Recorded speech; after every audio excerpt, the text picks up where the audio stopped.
J.K. Slade was a child trafficker. Human trafficking is a crime against the person because of the violation of the victim's right of movement through coercion and because of their commercial exploitation. Human trafficking is the trade in people, especially women and children, and does not necessarily involve movement of the person from one place to another. Okay. Y'all could call me a rat, but let's make something clear. If I was a rat, Bam and Ahmed would already be in jail, and they know that.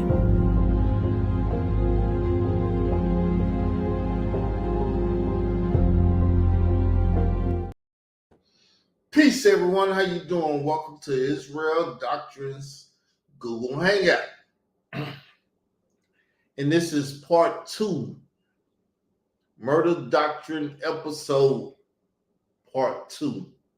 The untold story of T.C. Islam, the fourth son of the Amun-Ra of hip-hop, Africa Bambaataa. Whew. So I want to make a little statement to my online stalkers, particular one stalker, Khalil Amani. I see you worried about my spelling and all of this stuff.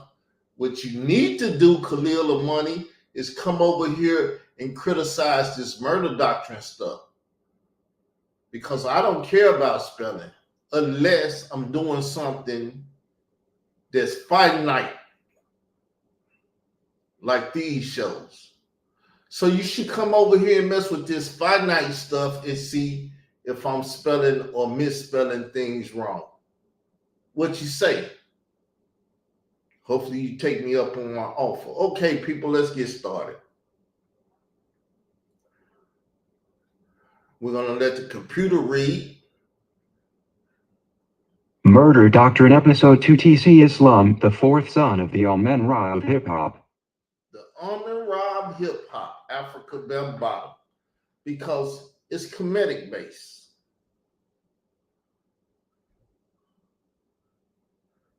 Disclaimer: the Murder Doctrine series is not to glorify the murder of any individual we discuss. The Murder Doctrine series was created to show how murder, never to be confused with what the Bible teaches us, is a righteous kill, has plagued the hip-hop culture and the music industry since its inception. And since the inception of the murder of this brother, T.C. Islam, a lot of things didn't happen. Number one, Khalil Amani had not yet went and gave an interview to Layla Wills. But Layla Wills went out to Colorado, and I believe she was going to his house. And me and Khalil was good friends back then. We was talking, and she said, I was harassing him, calling him all the time, whatever you want to say. You got it. But the one thing I did tell him was, do not let that woman come to your house. Because you see, T.C. Islam interviewed with her at his house, and he got rocked to sleep. Don't you get rocked to sleep. Put that little pea shooter you be having on you and go to a restaurant. Don't let her know where you stay. And I believe I saved that brother lives. I done saved a lot of lives out here. But we're not going to get into all that. We're here to talk about the things I want him to dissect off of here, see if they spelled right or whatever. Now that we've got the disclaimer out the way, we welcome you all to Episode 2 of Israel Doctrine Entertainment, LLC's hip-hop series titled Murder Doctrine Episode 2, T.C. Islam, the fourth son of the Amun-Ra of hip-hop. The Amun-Ra of hip-hop. Oh, he didn't capitalize the R. Boy, y'all don't know how much this. I love this stuff. If you missed Episode 1 of the Murder Doctrine series featuring Tupac Shakur, then you missed how we discussed the East Coast and West Coast connections to the Universal Zulu Nation and the significant role T.C. Islam was said to have played in the lead up to the now infamous Quad Studios shooting of Tupac Shakur.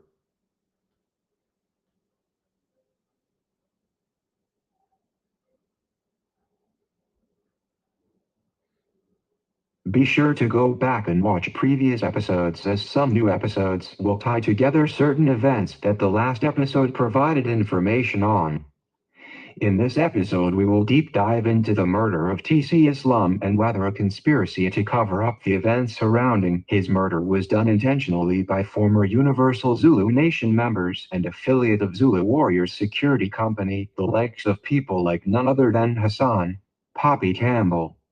Son Poppy Campbell. We got some more names here. Layla Wills, how you doing? I know you probably over here watching. Some very serious questions will be posed during this episode about TC Islam's murder and events that was going on just before and after his untimely death. So what I want to do now, I want to switch over to another stream. We got Born Love here, affiliate of Layla Wills and stuff. She done had them on her show and everything. We're gonna put up our copyright disclaimer if we can find it. There it is. Now we can play it. Right here, man. You know, they from Cypress in Brooklyn, Cypress Projects out in Brooklyn. That's my son. That's my big brother. That's a gunslinger. And Ty told me exactly what it was. You know what I'm saying? It was more or less they was trying to take the jury back from Pac. But Pac, being Pac, the way Pac get down, he wasn't having it. And they was mind-boggled by the fact that it wasn't the way that they planned it to be.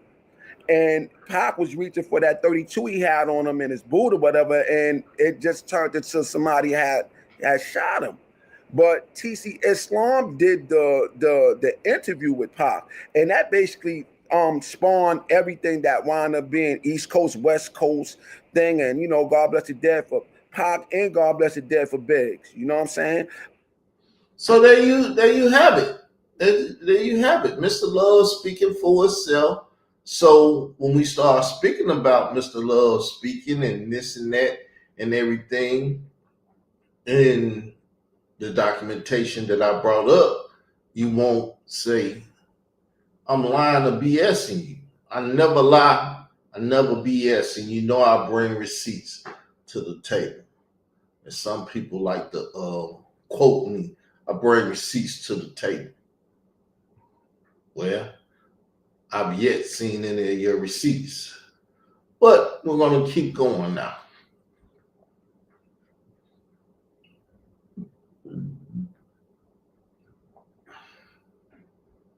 I personally was subjected to a strategic lawsuit against public participation placed against me by Chicago-based journalist Layla Wills. A strategic lawsuit against public participation can be defined as an individual having false or trumped-up charges placed on them to silence them in their public influence. Another term that is used similar in the modern world of politics is lawfare, akin to the term warfare. Warfare, people. I've been in warfare with this hip-hop stands with survivors for a long time. 8 years to be exact. Layla Wills was said to be the last person to interview TC Islam prior to his death for the documentary Trapped in a Culture, which TC Islam's murder was said to have took place in Atlanta, Georgia on June 11th, 2017. But what was going on June the 10th? I believe it was something that took place on June the 10th. Let's see. Do I have audio of that?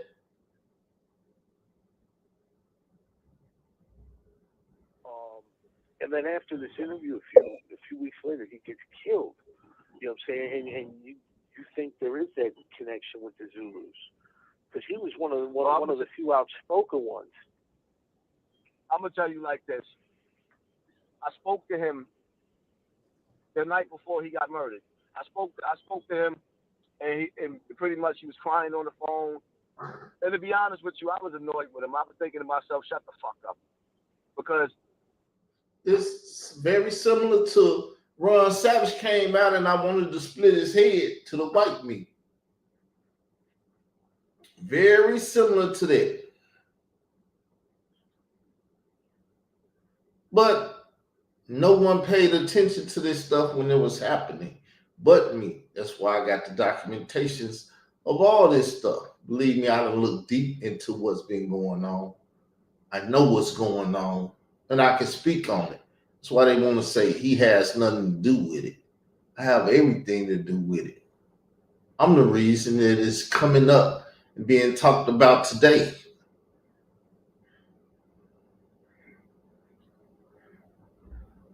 And they're right, Khalil, the gatekeeper. I ain't left the gate yet.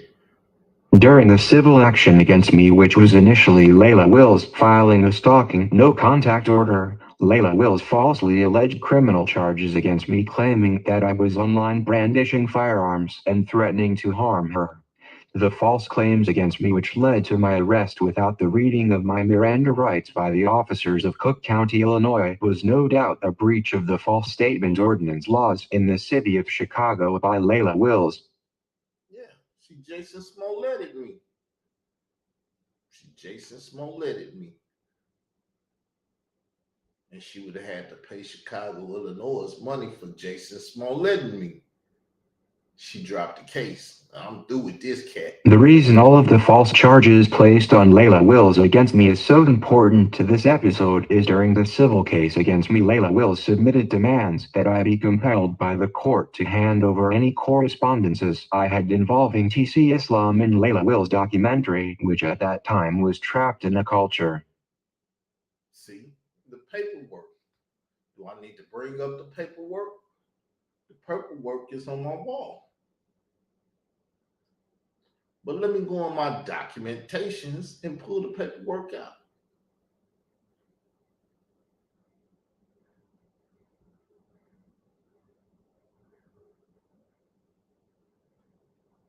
People, it's very creepy what then took place here.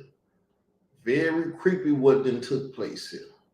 A lot of things have happened to me that made me go, Remember that old song, things to make you go, make you think about what's going on, what it took place? Yes, I've been through a lot of it. Here go the documentation. We'll pull it up right now. Let me get it on the screen.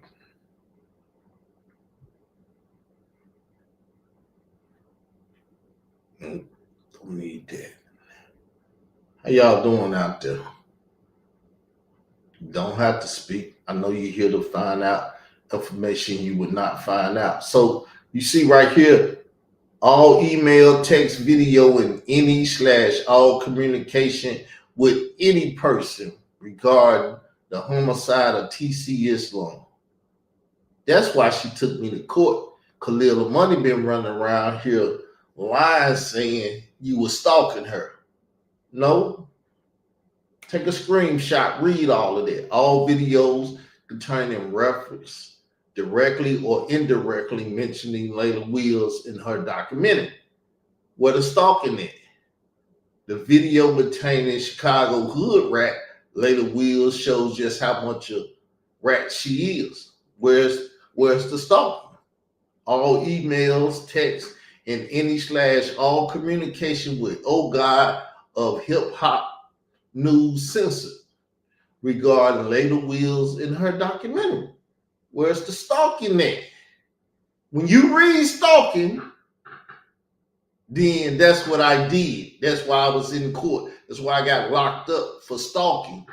But if you can't read stalking on this paper nowhere, somebody been running around here lying and slandering my name for over 8 years.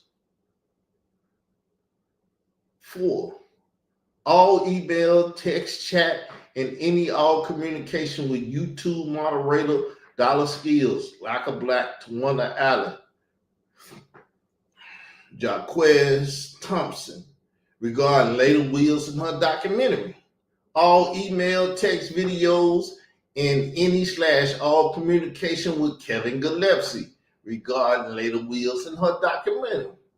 Because that's what they use. They say I was on Kevin Gillespie channel talking about this. That it was Kevin Gillespie idea to talk about TC Islam and the murder of TC Everything is me. Nobody has ever guided me in SHIT. I am a grown man. I lead myself where I want to go. And if hell's there, me and hell got to dance. So, like I said, take a screenshot of that and look at it. And if you see stalking in there, then it was about stalking. You don't see stalking in there. When you see Khalil Money lying saying it was about stalking, please correct it. For me. Now let's get back to the paperwork on the documentary that I drew up. That I compelled him to come over here and see if I spelt everything right. Since you want to see. The events following the murder of T.C. Islam was some of the subject matter issued in this civil case brought strategically against me in a Cook County court in Chicago by Layla Wills. Y'all just seen the paperwork. Layla Wills' name was signed at the bottom on a false, whatever you want to call it. I'm trying to get this right, forgive me.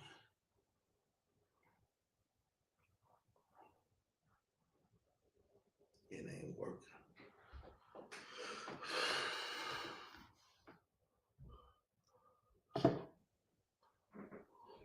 Let me clarify what I always believed to be the reason that Layla Wills would demand all email correspondences I may have had at the time regarding the murder of T.C. Islam, to give the audience a proper perspective of what I believe was a setup against me by Layla Wills and the affiliate of Layla Wills or instigated by her affiliate. I must include my co-defendant in the civil case against me, California native and YouTube content creator Kevin Gillespie or Kev Gills of YouTube channels Coffee and Kush TV and Kevro University.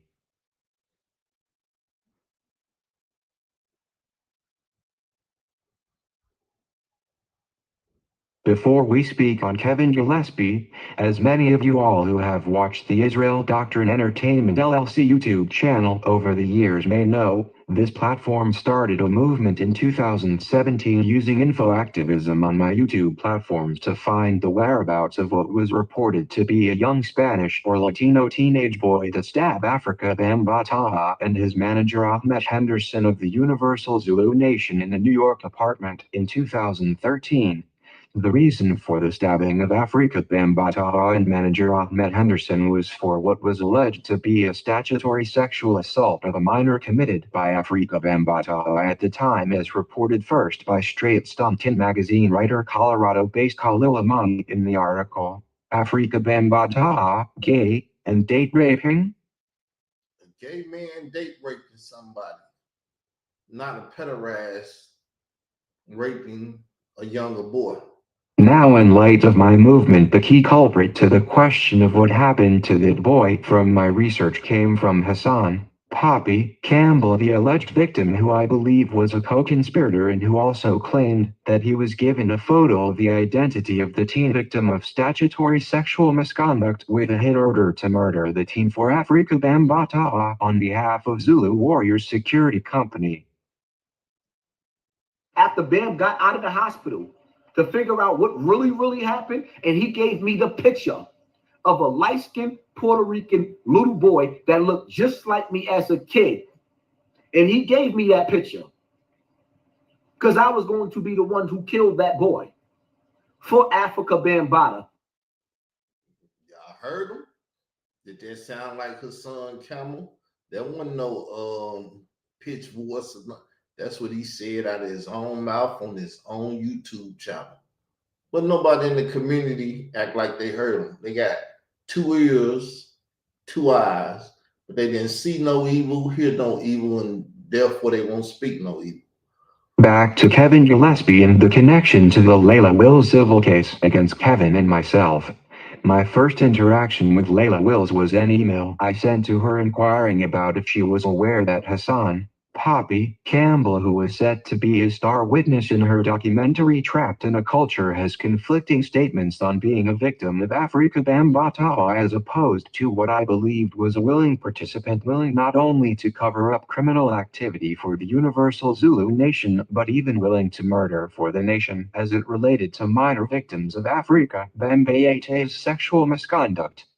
So when Layla put that Trapped in the Culture of First Gay Family documentary out, her son Camel, from what I told her, probably took a life for Bamba, but she still put that movie out there and got plenty of dollars.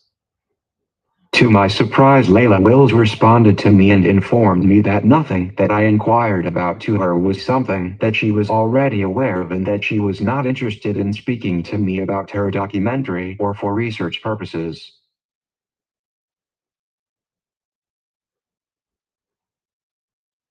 No, I didn't ask to be in a documentary. I had to be interviewed. Following my email to Layla Wills, I went about the business of my movement for the whereabouts of the 2013 victim and informing the public of the dialogue I had with Layla Wills, and this is when things began to turn for the worst as it relates to Layla Wills and the connection to Kevin Gillespie.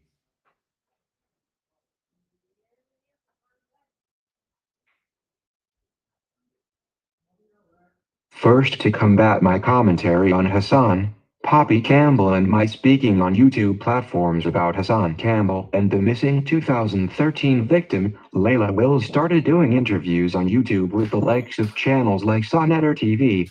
Layla Wills would further go on to other platforms, particularly the Star Report hosted by Troy Star Torrain, as Star was claiming to be in support of the Trapped in the Culture documentary, having advocated for Ronald B. Stinger Savage and Hassan Poppy Campbell for coming out against Afrika Bambaataa in the Zulu Nation as victims of his sexual misconduct in 2015 and 2016. So as you can see, things got very tricky, y'all.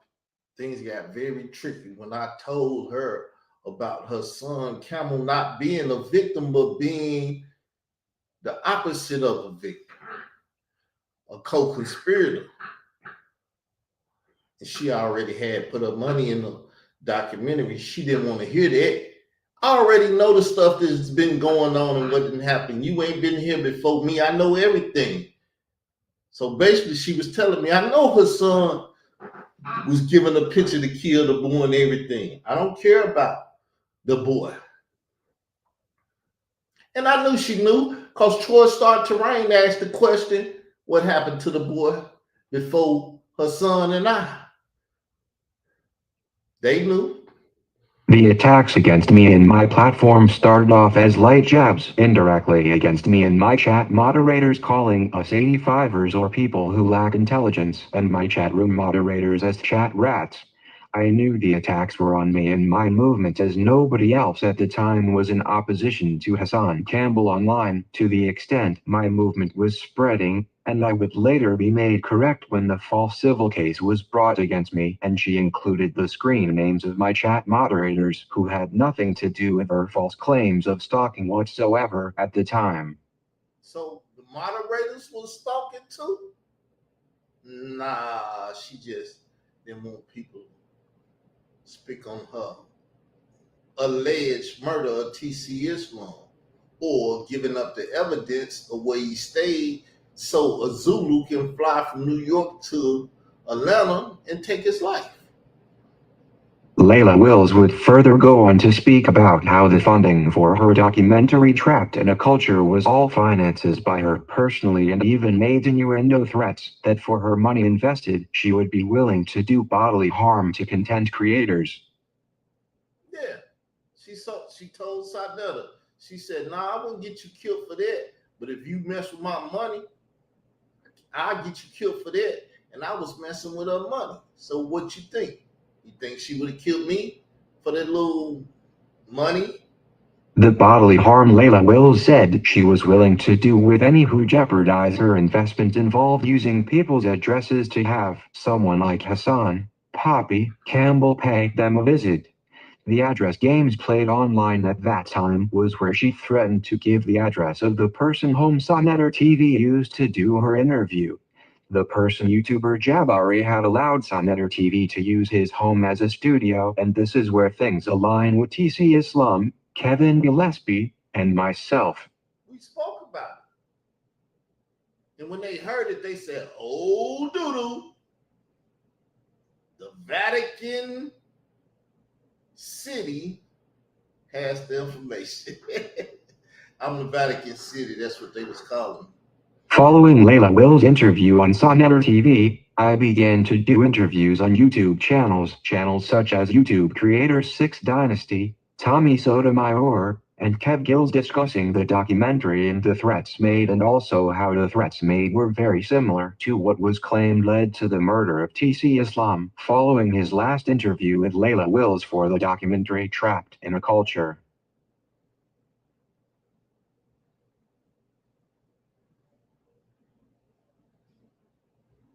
Layla Wills was the first to slander my platform and me when she took a photo of Kevin Gills and me and posted it on Facebook, claiming not only that she was not worried about us but how we were actually promoting her coming documentary.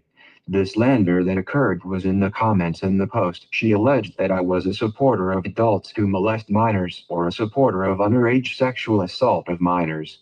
The slander was so blatant she doubled down answering the question about what she meant, and she responded that I was no doubt in league with or in support of pedophilia. So, Layla Will started a blatant lie, which I will call slander.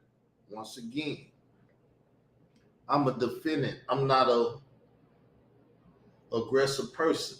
I'm not going after nobody for that right now. But when we get in court and I have to defend myself, woo! Now here is where the plot gets thick and what I believe changed Layla Wills from making posts about Kev Gills and me and acknowledging first that she did not see me or him as a threat and then pulling an about face to put false charges on Kevin Gills and me. The turning point I believe that made Layla Wills place a false civil stalking no contact order against Kev Gills and me is none other than the nationally known federal informant and witness security protection recipient Khalil Amani. Now why would I blame Khalil Amani for activating Layla Wills to place false charges against Kev Gills and me? The answer is a video made by Khalil Amani where he warned Layla Wills that her actions online involving threats of harm using addresses of individuals in unison with threats being made by Hassan Poppy Campbell were grounds to have her and Hassan Campbell the subject of a racketeering influence corrupt organization investigation. Yes, it was Khalil Amani online as a known informant claiming knowledge of the laws of the Federal Bureau of Investigation and with ties to the U.S. Marshal Service Witness Protection Program who was placing fear of being in a criminal enterprise with Hassan Campbell onto Layla Wills. The reason I believe the false claims against me was all strategic is following a dropping of the false criminal charges placed on me by the District Attorney's Office of Cook County at the behest of Layla Wills. She dropped the now easily defeated civil charges also falsely placed on me and Khalil Amani, the snitch and informant. He has made a video letting the world know that Layla Wills' whole case against me was strategic and that the goal was not to beat me in court for anything I did but instead to cause me harm by having me have to go back and forth from Arkansas to Chicago and burden my family. And burden my family. Y'all want to see that video? Can I get a yes in the side chat? Y'all know I'm going to show it anyway, right? Let's go get it. Let me get on YouTube and find it right quick. Let me see if I can get it like this.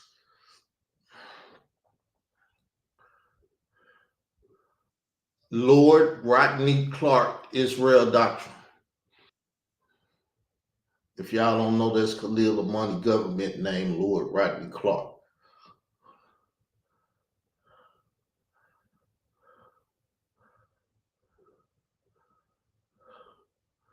So I'm pulling it up now. Do I got it on the screen?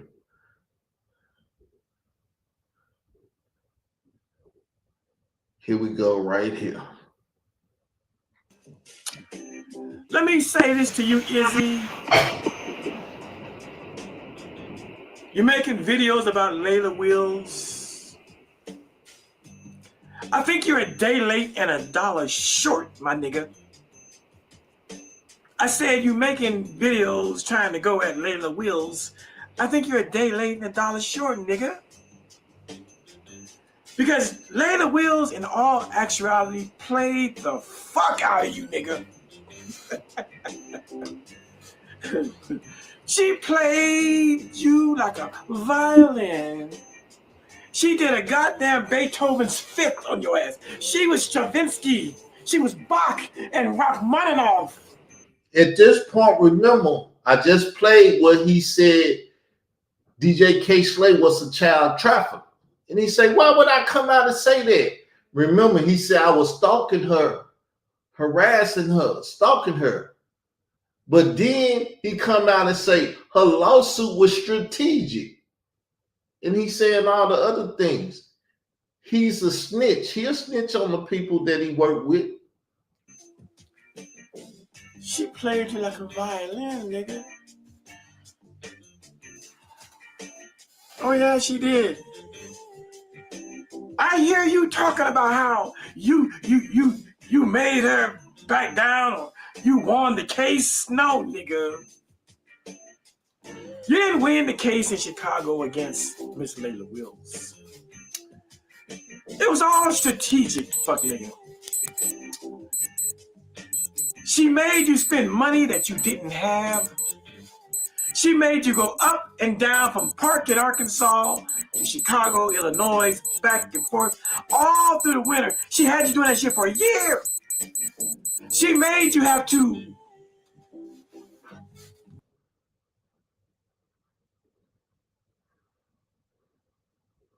So as you can see, anything I'm saying in the paperwork, I'm showing. So you can't say he lied. I'm coming with the receipts. You don't want to hear the receipts because you don't want to hear the truth. That there's a boy probably out there dead and nobody cares about it but me and my affiliates.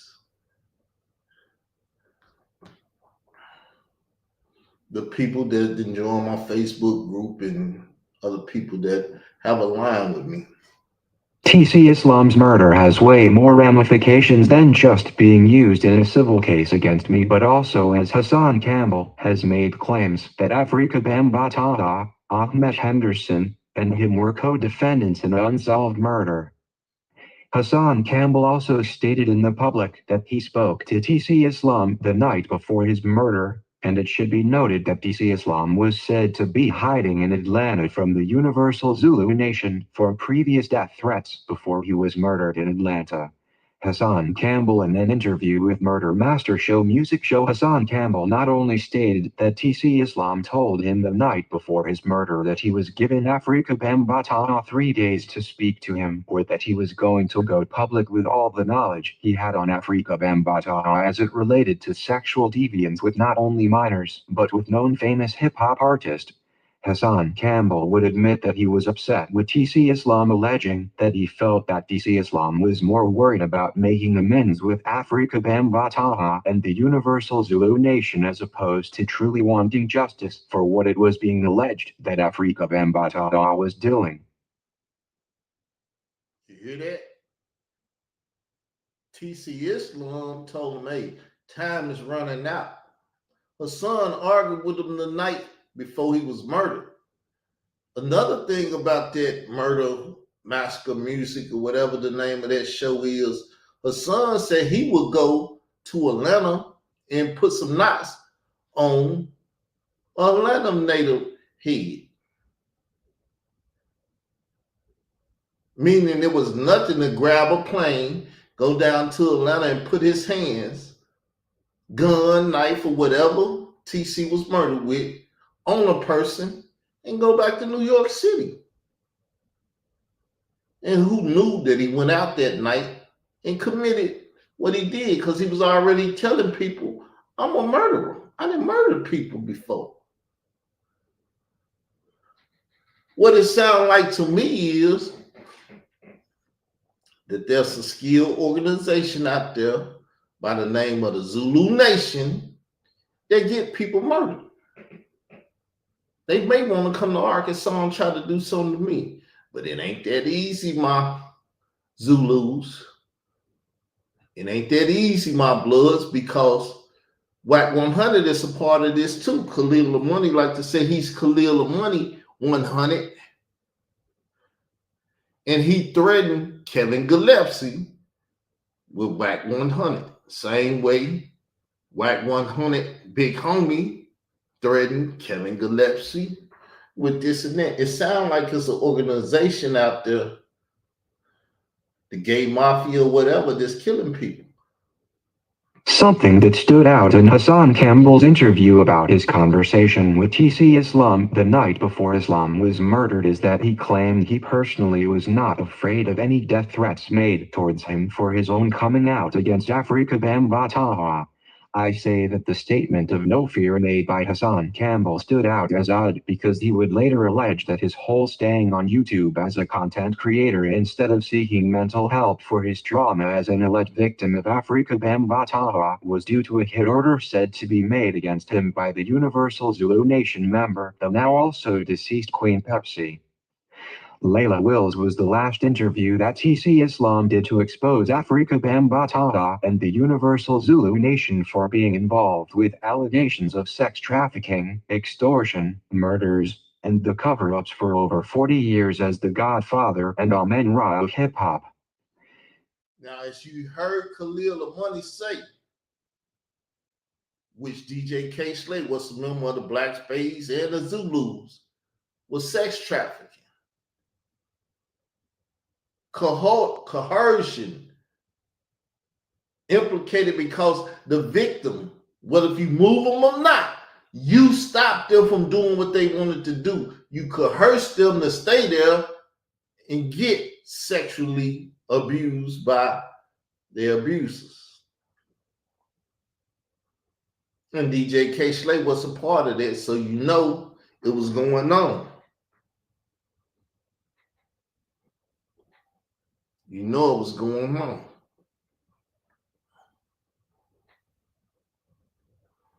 So let's see what we're going to pick this up.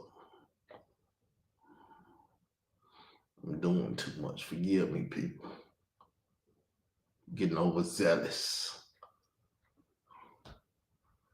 Getting overzealous. TC Islam, the fourth son of the Amen-Ra of hip-hop, as reported in Jungle Dub House Online, was a member of hip-hop's first family. The term Amen-Ra as an Egyptian god is pivotal, as over the years, I have spoken on my platform with people like Prince York, the son of the currently incarcerated Malachi Z. York. I recently uploaded some telephone audio of me and Prince York that is sure to entertain, so check that out. I have spoken much on Neo-Pagan religion and the ties to the Nuwaubian and Zulu Kemetic Moors.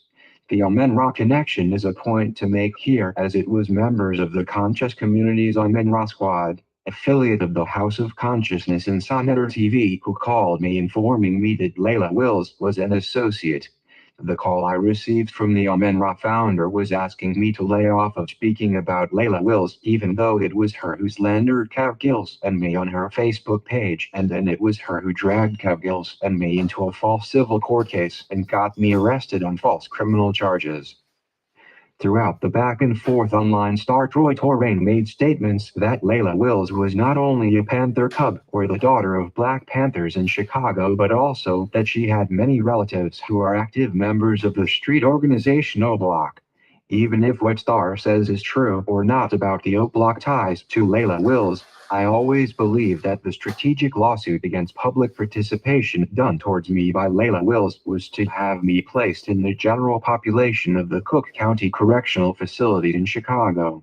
I believe that if my family did not bail me out, it would have been very easy to have O Block, Nation of Islam, or Black Panther affiliate harm me, or even worse, murder me in that jail, or in the least have me set up by prison guards to never come home on more trumped up charges.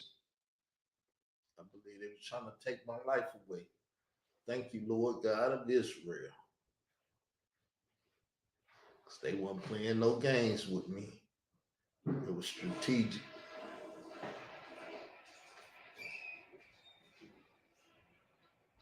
I know this episode runs deep, but my claims are not far-fetched, as after I was acquitted of the criminal charges and had the civil charges withdrawn, I had a call online while doing a show on YouTube where the caller alleged that he was an actual officer of the court who was present during my appearances in Chicago in the false civil case placed by Layla Wills on me. I beat the false criminal and civil charges on me only by the mercy and the grace of the Lord God of Israel, help from my family, and a few brothers and sisters in Christ who made sure I survived all this. Yes, thanks to my brother who was there to witness it all.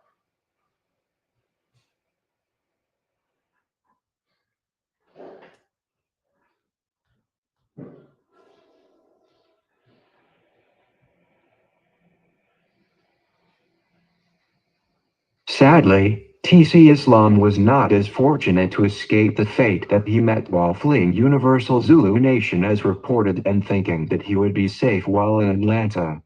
TC Islam's murder was reported in the Canada Noisy Vice article by Dave Wedge, the writer who interviewed Ronald B. Stringer Savage and Hassan Poppy Campbell about the young teen who stabbed Afrika Bambatawa and Ahmed Henderson. Some excerpts from the Dave Wedge article on TC Islam reads as follows.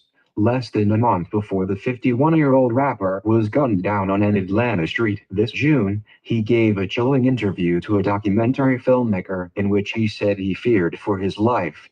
Specifically, he alleged he'd been receiving threats from members and affiliate of the Zulu Nation, the hip-hop and African-American advocacy organization founded in the 1970s by pioneer Afrika Bambatawa.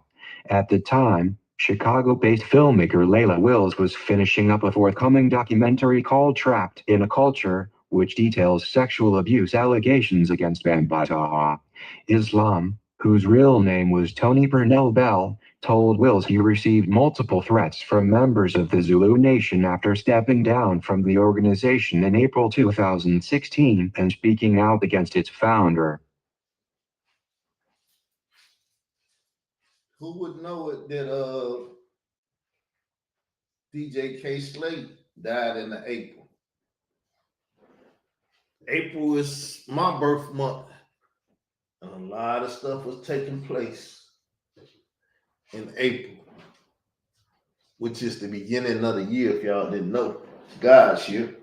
Though TC Islam was taken while claiming to be fleeing for his life, TC Islam's death, like many other murders of influential figures in hip-hop, may be forever shrouded in mystery of whether his murder was coincidental or if it was part of a more desperate plot to clear Afrika Bambaata's name, as it was alleged by Hassan Campbell that Mickey Benson, Ahmed Henderson, Stanley Bell Islam and others were desperate and had to clear Afrika Bambaata's name while on a telephone conference with star Troy Torain, who was about to break the story to the public of Afrika Bambatawa being involved in pederasty.